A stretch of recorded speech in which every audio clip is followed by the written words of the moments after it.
तो हेलो दोस्तों, स्वागत है आपका कॉमिक टॉक के पहले एपिसोड में। आज हम बात करने वाले हैं मार्वल यूनिवर्स के उस हिस्से की जहां से पूरा मल्टीवर्स बदल गया। फैंटास्टिक फोर के बाद स्पाइडरमैन के ब्रांड न्यू डे तक और फिर एवेंजर्स के डूम्सडे तक की कॉमिक्स कहानी कवर करेंगे आज।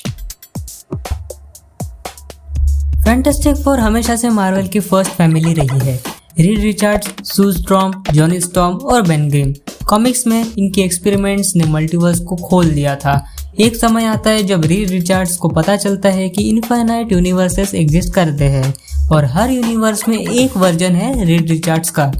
अब इमेजिन करो, हर यूनिवर्स का सबसे बुद्धिमान इंसान एक साथ आए तो क्या बनेगा?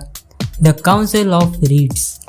यस, काउंसिल ऑफ रीड्स का मकसद था मल्टीवर्स की प्रॉब्लम सॉल्व करना, लेकिन धीरे धीरे ये काउंसिल एक कोल्ड ब्लडेड ग्रुप बन जाती है जो डिसीजंस लेती है एंटायर यूनिवर्सेस को सैक्रिफाइस करने तक के।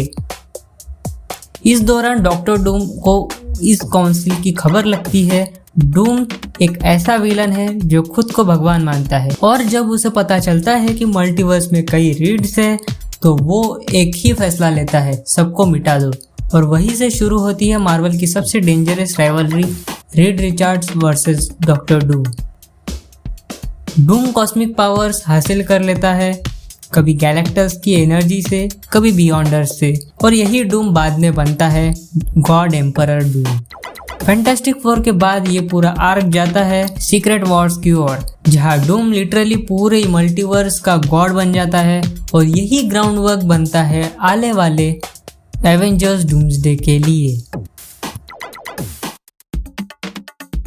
अब आते हैं हमारे फ्रेंडली नेबरहुड हीरो स्पाइडरमैन पर। कॉमिक्स की कहानी शुरू होती है सिविल वॉर के बाद, जहां पीटर पार्कर ने दुनिया के सामने अपनी पूरी आइडेंटिटी रिवील कर दी थी। My name is Peter Parker and I am Spiderman. लेकिन इस एक मोमेंट ने उसकी लाइफ तबाह कर दी थी। किंगपिन ने अटैक करवा दिया, आंट मे को गोली लग जाती है, पीटर डिसिपरेट हो जाता है और यही आता है मेफिस्टो। मेफिस्टो एक डीमन है जो सोल्स डील करता है। पीटर और मैरी जेन के पास ऑप्शन होता है, अगर तुम दोनों अपना मैरिज मिटा दो तो मैं आंट मे को बचा दूंगा। पीटर और एमजे एग्री कर लेते हैं और एक मोमेंट में पूरा यूनिवर्स बदल जाता है। सब लोग स्पाइडरमैन की आइडेंटिटी भूल जाते हैं। आंट मे अलाइव है पर पीटर और एमजे का रिलेशनशिप इरेज हो जाता है। ये स्टोरी लाइन ही कहलाता है वन मोर डे और उसके बाद आता है brand new day. Brand new day में पीटर पार्कर एक फ्रेश स्टार्ट लेता है, डेली बगल में फोटोग्राफी करता है और नए विलन्स इंट्रोड्यूस होते हैं, mister negative, menace, overdrive and paper doll, और एक मिस्टीरियस विजिलेंट है जैकपॉट नाम से। मिस्टर नेगेटिव एक ऐसा विलन है जो पीपल का सोल रिवर्स कर देता है। Good becomes evil, evil becomes good. और पीटर को अपनी डुअल आइडेंटिटी के साथ एक इमोशनल गिल्ट भी झेलना पड़ता है। इस आर्क ने स्पाइडरमैन को फिर से ग्राउंड रियलिटी में डाल दिया। No billionaire tech, no Avengers backup, बस एक young hero struggling for rent और सिटी को सेफ रखने की कोशिश करता हुआ। कॉमिक्स में ये आर्क ऑलमोस्ट 100 इश्यूज तक चला और यही आर्क स्पाइडरमैन को फिर से रिलेटेबल हीरो बनाता है। अब बात करते हैं मार्वल के सबसे बड़े डिस्ट्रक्शन की, एवेंजर्स डूम्सडे। ये स्टोरी लाइन हेवीली इंस्पायर्ड है सीक्रेट वॉर्स 2015 कॉमिक से। कॉमिक में मल्टीवर्स कोलैप्स होने लगता है, डिफरेंट यूनिवर्सेस एक दूसरे से टकरा रहे होते हैं। इस प्रोसेस को बोला गया इनकर्शंस और हर इनकर्शन में एक यूनिवर्स डिस्ट्रॉय हो जाता है। रीड रिचर्ड्स और डॉक्टर डूम दोनों ही मल्टीवर्स सेव करने की कोशिश करते हैं, लेकिन डूम कुछ अलग प्लान करता है। वो बियॉन्डर्स नाम के कॉस्मिक गॉड्स की पावर चुरा लेता है और पूरा मल्टीवर्स अपने कंट्रोल में कर लेता है।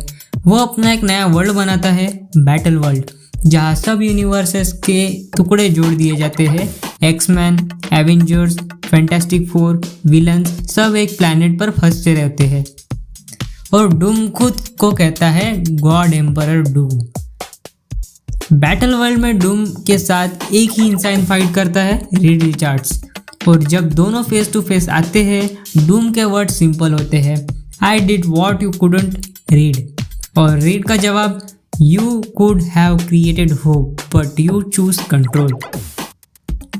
ये फाइट मल्टीवर्स के फेट का फैसला करती है। रीड डूम को डिफीट करता है और मॉलिक्यूल मन की हेल्प से पूरे मल्टीवर्स को रीसेट कर देते हैं। यानी डूम्सडे सिर्फ एक डिस्ट्रक्शन नहीं है, ये एक रिबर्थ है, a new beginning, a new Marvel universe. So guys, comics के हिसाब से फैंटास्टिक फोर ने मल्टीवर्स ओपन किया, स्पाइडरमैन ने अपनी दुनिया रीसेट की और एवेंजर्स ने उस दुनिया को सेव किया फ्रॉम टोटल एनिहिलेशन। और अगर MCU यही पाथ फॉलो करता है तो एवेंजर डूम्सडे के बाद हम देख सकते हैं एक completely new rebooted Marvel universe. From silence to sacrifice to salvation, ये है मार्वल का ग्रेटेस्ट कॉमिक सागा। और याद रखना, हर डिस्ट्रक्शन के बाद एक ब्रांड न्यू डे जरूर आता है। तो दोस्तों, ये थी पूरी कहानी मार्वल यूनिवर्स के नेक्स्ट फेज की, जहाँ फैंटास्टिक फोर के बाद शुरू होता है एक नया युग। स्पाइडरमैन के ब्रांड न्यू डे से लेकर एवेंजर के डूम्सडे तक हर कहानी जुड़ी है एक नए मल्टीवर्स वॉर से। अब सवाल ये है, क्या स्पाइडरमैन फिर से सब कुछ खो देगा? क्या डूम बनेगा अगला थैनोस लेवल विलन? और क्या मार्वल का फ्यूचर और भी डार्क होने वाला है? कमेंट में बताओ कौन सी मार्वल मूवी का तुम्हें सबसे ज्यादा इंतजार है, स्पाइडरमैन ब्रांड न्यू डे या एवेंजर्स डूम्सडे?